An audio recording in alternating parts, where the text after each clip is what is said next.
Good morning student, I am Kavita Chaudhary from Sunita Global School. I will teach you Hindi. तो आज की class में बच्चों हम पढ़ेंगे आपकी हिंदी की पाठ्य पुस्तक से अध्याय 4 यानी कि पाठ 4 वर्षा रानी। तो वर्षा का जो अर्थ होता है वो बारिश। जैसे कि आपको पता है कि जो बच्चे होते हैं उनको जो बारिश का मौसम होता है कितना ज़्यादा अच्छा लगता है, उनको बारिश का मौसम बहुत ही ज़्यादा प्रिय होता है। और जब बारिश आने लगती है तो बच्चे क्या करते हैं, बारिश में नहाने लगते हैं। और जहाँ पर बहुत सारा पानी जहाँ एकत्रित हो जाता है, जहाँ इकट्ठा हो जाता है, वहाँ पर कूद कूद कर चलने लगते हैं, कागज़ की नाव बनाते हैं और नाव को चलाने लगते हैं। तो इसी के बारे में ये जो कविता है जिसका नाम है वर्षा रानी। तो हम सबसे पहले इस कविता को पढ़ेंगे, इसके अर्थ को समझेंगे। तो इस कविता को पढ़ना हम शुरू करते हैं। सबसे पहली लाइन लिखी हुई है, बारिश का मौसम बहुत ही सुहावना, बड़ा ही सुहावना होता है, यानी बहुत ही अच्छा लगता है। बारिश सभी को अच्छी लगती है। बारिश में गर्मी दूर होती है। जो बारिश होती है, बारिश होने से जो गर्मी होती है वो दूर हो जाती है। और बारिश होने पर बच्चे, बड़े, पशु पक्षी सभी प्रसन्न हो जाते हैं। तो बारिश एक ऐसा मौसम है जो गर्मी के बाद आती है। जो बरसात का मौसम होता है वो गर्मी के बाद आता है। और जब 2 महीने इतनी गर्मी पड़ चुकी होती है हमारे मई और जून में, उसके बाद है जो जुलाई अगस्त में हमारे जो बारिश का मौसम शुरू हो जाता है। उस वक्त बारिश आती है तो जो भी गर्मी होती है वो सारी जो गर्मी होती है वो उड़ जाती है और चारों ओर वातावरण में ठंडक रह जाती है।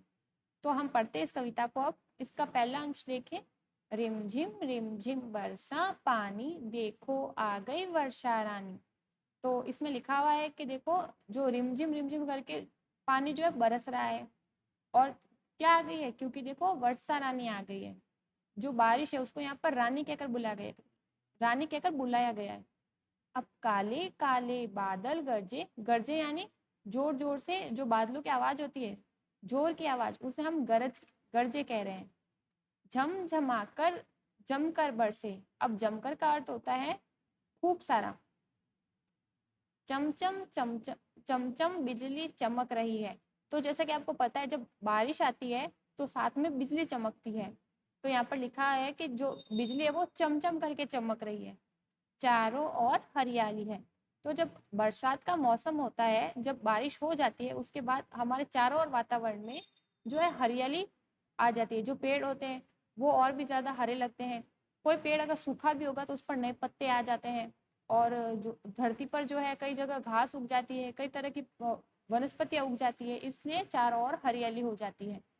छम छम बूंदे बरस रही है, घनघोर घटा मतवाली है। अब यहाँ घनघोर घटा का अर्थ होता है काले काले बादल। तो हम यहाँ लिखेंगे घनघोर घटा, जिसका अर्थ होता है काले काले बादल। तो एक बार फिर से पढ़ेंगे, चमचम बिजली चमक रही है, चारों ओर हरियाली है, छम छम बूंदे बरस रही है, घनघोर घटा मतवाली है। भर गए सारे ताल तलैया। अब तलैया क्या होता है, जो छोटे छोटे तालाब होते हैं उन्हें हम तलैया कहते हैं।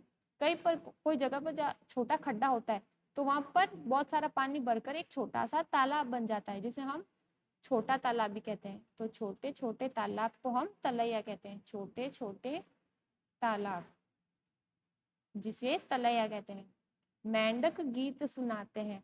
तो आपने कई बार ऐसा सुना भी होगा कि जब बारिश आ जाती है तो उन छोटे छोटे तालाबों में जो तलैया होती है उसमें मेंढक टर टर करते हैं। तो यहाँ पर जो है कि कविता में मेंढक गीत सुनाते हैं, मेंढक की टर टर को यहाँ पर गीत सुनाकर कहा गया है कि भर गए सारे ताल तलैया, मेंढक गीत सुनाते हैं। सौंधी मिट्टी महक रही है। अब सौंधी का अर्थ होता है जो सौंधी मिट्टी महक रही है, सौंधी का अर्थ होता है सुगंधित। जब बारिश आती है तो मिट्टी में अलग ही सुगंध हो जाती है, तो इसलिए हमने यहाँ पर सुगंधित जो है शब्द का उपयोग किया है, सौंधी। तो भर गए सारे ताल तलैया, मेंढक गीत सुनाते हैं, सौंधी मिट्टी महक रही है, पेड़ खड़े मुस्काते हैं। यानी कि जब बारिश आती है तो जब बारिश होना शुरू हो जाती है तो उस वक्त तेज हवा भी चलती है और जो बारिश होते हैं वो झूमते हैं। कई बार देखा होगा आपने, बहुत ही ज्यादा मुस्कुराने लगते हैं।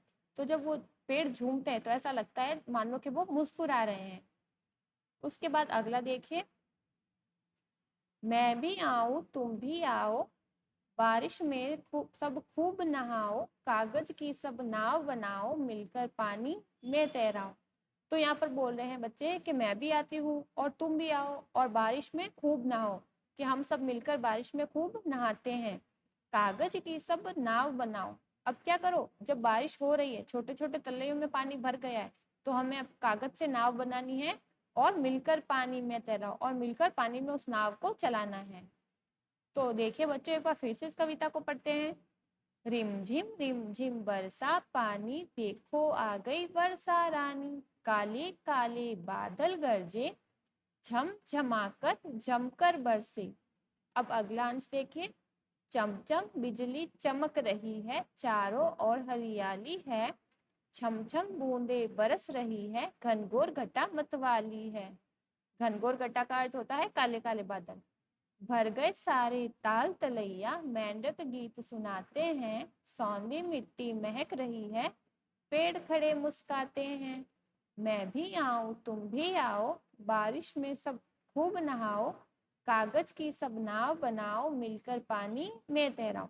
तो ये जो कविता है वर्षा रानी हमें यही सीख दे रही है, हमें यही सिखा रही है कि जो बारिश का मौसम होता है बहुत ही ज्यादा सुहावना होता है, और जो बच्चे होते हैं उनको बारिश का मौसम बहुत ही ज्यादा प्रिय होता है। और जैसे बरसात होना शुरू होती है तो सब बच्चे बरसात में नहाना शुरू कर देते हैं। और जब छोटी छोटी ताल तलैया भर जाती है तो उसमें कागज की नाव बनाकर चलाते हैं, और बारिश में खूब कूदते भी हैं, जिससे जो पानी होता है वो छलकने लगता है, उछलने लगता है। तो जो बच्चे होते हैं उन्हें बारिश का मौसम बहुत ही प्रिय होता है, और बच्चों के साथ साथ बड़े बूढ़े भी इस मौसम को बहुत ही ज्यादा प्रिय करते हैं, यानी उन्हें बहुत ही ज्यादा ये मौसम जो है पसंद होता है। तो ये जो वर्षा रानी कविता है, ये हमें वर्षा का जो मौसम होता है उसके बारे में बता रही है कि जब बारिश हो जाती है तो चारों ओर का वातावरण कैसा हो जाता है, लोगों का जो स्वभाव होता है वो कैसा पलट जाता है। सब नहाने लगते हैं, नाव बनाकर उसे पानी में चलाते हैं। जो पेड़ होते हैं वो मुस्कुराने लगते हैं क्योंकि बारिश आ जाती है। चारों ओर हरियाली जो है वो छा जाती है, और जो सूखे पेड़ होते हैं वो उन पर भी जो पत्ते आने लगते हैं। और जो मेंढक होते हैं वे भी क्या करते हैं, वो गीत सुनाते हैं, यानी टर करने लगते हैं। और जैसे बारिश होती है तो जो मिट्टी की वो सुगंध वो महकती है। आपने कई बार ऐसा देखा भी है और महसूस भी किया होगा कि जब बारिश आती है वैसे ही वातावरण में अलग सी सुगंध आ जाती है। जो वो सुगंध होती है वो सौंधी मिट्टी की सुगंध होती है, यानी सुगंधित मिट्टी की सुगंध होती है, और पेड़ जो है वो मुस्कुराने लगते हैं। फिर बच्चे कहते हैं कि मैं भी आऊं तुम भी आओ, जो बारिश में हम सब खूब नहाएंगे और कागज की नाव बनाकर मिलकर पानी में चलाएंगे, उसे तैराएंगे। तो यही कविता है। तो आपको क्या करना है, इस कविता को फिर से याद करना है। कितने अंश है, 5 अंश है, यानी 20 लाइनें हैं इसमें। तो ये कविता आपको याद करनी है जिसका अर्थ है वर्षा रानी। जैसे देखिए बच्चों, ऊपर भी इसका थोड़ा बहुत आपको बताया हुआ है कि इसमें हम क्या पढ़ेंगे कि जो बारिश का मौसम होता है बहुत ही ज्यादा सुहावना होता है, और जो बारिश होती है वो सबको बहुत ही अच्छी लगती है। बारिश से गर्मी दूर होती है, बारिश होने पर बड़े बच्चे और पशु पक्षी भी प्रसन्न हो जाते हैं। तो साथ ही साथ में जो पशु और पक्षी भी होते हैं उन्हें भी जो है बरसात का मौसम बहुत ही ज्यादा अच्छा लगता है। जो चिड़ियाएं होती है वो चहचहाने लगती है, क्योंकि हर हर एक प्राणी जो होता है गर्मी से परेशान हो जाता है, पर जैसे ही बारिश आती है उसके बाद जो वातावरण है वो वातावरण में ठंडक हो जाती है। इसलिए सभी पशु पक्षी को ये बारिश का मौसम बहुत ही ज्यादा प्रिय होता है। तो यही हमारी कविता थी। तो ये कविता तो हमने पढ़ ली है और इसके अर्थ को भी समझ लिया है। अब हम करेंगे शब्दार्थ के बारे में चर्चा। इस पार्ट में देखिए कुछ कुछ शब्द भी दे रखे हैं, जैसे गरजे, जमकर, घनघोर घटा, तलैया, सौंधी। अब इनके अर्थ क्या है वो जान लेते हैं। तो देखिए बच्चों, शब्दार्थ देखिए। पहला शब्दार्थ है गर्जना। गर्जना का अर्थ होता है बादलों की आवाज। जैसे कि वो बादल, जब वर्षा रानी आती है तो बादल क्या करते हैं, गरजने लगते हैं। तो गर्जना का अर्थ होता है बादलों की आवाज। जमकर का अर्थ होता है खूब।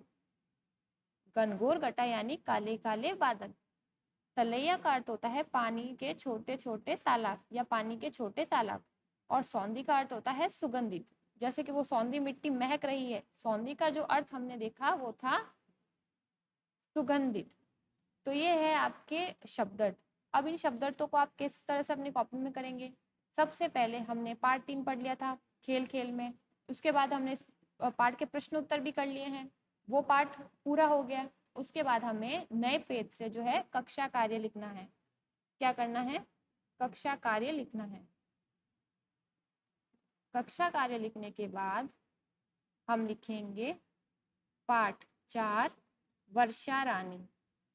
पाठ 4 वर्षा रानी। उसके बाद हेडिंग लगाएंगे शब्दार्थ या शब्दार्थ। हम इस तरह से शब्दार्थ लिख सकते हैं या फिर शब्द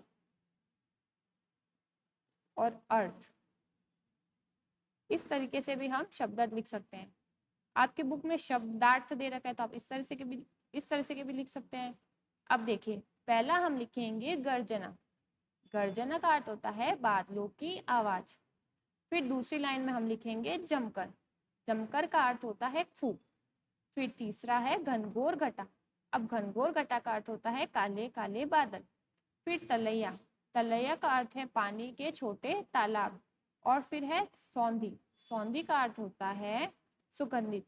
तो कुल मिला के आपके 5 शब्दार्थ हैं और 5 लाइन में आपको 5 शब्दार्थ करने हैं और अपनी लिखावट को एकदम सुंदर और अच्छा लिखना है, ताकि आप जब भी इन शब्दार्थों को अपनी कॉपी से पढ़े तो आपको भी समझ आए और आपको याद करने में भी आसानी होगी। तो आप समझ गए आपको किस तरह से काम करना है। सबसे पहले कक्षा कार्य लिखना है, फिर आज की दिनांक लगानी है, फिर पाठ 4 वर्षा रानी लिखना है, फिर शब्दार्थ लिखने हैं और 5 शब्दार्थ हैं। पहला गर्जना, दूसरा जमकर, तीसरा घनघोर घटा, चौथा तलैया और 5वां सौंधी। तो 5 लाइन में 5 शब्दार्थ हो जाएंगे। तो आज की क्लास में बच्चों हम इतना ही पढ़ेंगे। अगली क्लास में हम इस चैप्टर के, इस पार्ट के जो प्रश्न उत्तर हैं उनके बारे में हम चर्चा करेंगे, इनके उत्तर को जानेंगे। तो उम्मीद करती हूँ आपको ये कविता वर्षा रानी समझ आ गई होगी कि वर्षा रानी क्या है, यानी कि जब बारिश का मौसम किस तरह का हो जाता है बारिश के आने के बाद, तो इस बारे में ये कविता है। तो हमने पढ़ा कि जो बारिश का मौसम सुहावना होता है और जो जब बारिश आने वाली होती है तो बादल गरजने लगते हैं, यानी जोर जोर से आवाज करते हैं और फिर जमकर बरसते हैं। रिमझिम पानी गिरता है और चारों ओर जो है, जो जैसे बारिश आती है तो बिजली जो है चमकने लगती है, चारों ओर हरियाली हो जाती है, फिर बूंदे भी बरसती है छम छम करके। और हमने देखा कि जो जैसे बरसात आती है, छोटी छोटी बूंदों से जो छोटे छोटे खड्डे होते हैं, छोटे, जिसे तलैया कहते हैं, तो छोटे छोटे तालाब बन जाते हैं, जिसे हमने तलैया कहा था, और चारों ओर हरियाली हो जाती है। मेंढक जो है गीत गाते हैं यानी टटर करते हैं, और जैसे बारिश होती है तो सौंधी मिट्टी जो होती है वो महकने लगती है और पेड़ मुस्काते हैं। तो सारे बच्चे साथ मिलकर नहाते हैं और नाव, कागज की नाव बनाकर पानी में चलाते हैं। तो ये था हमारा पाठ वर्षा रानी कविता। उम्मीद करती हूँ आपको ये कविता समझ आ गई होगी, आपने इसके अर्थ को भी समझ लिया होगा और किस तरह से आपको अपनी कॉपी में शब्दार्थ करने हैं आप ये भी समझ गए होंगे। तो आज की क्लास में इतना ही, मिलते हैं अगली क्लास में। तब तक के लिए घर पर रहिए, सुरक्षित रहिए, अच्छे से पढ़ते रहिए। धन्यवाद।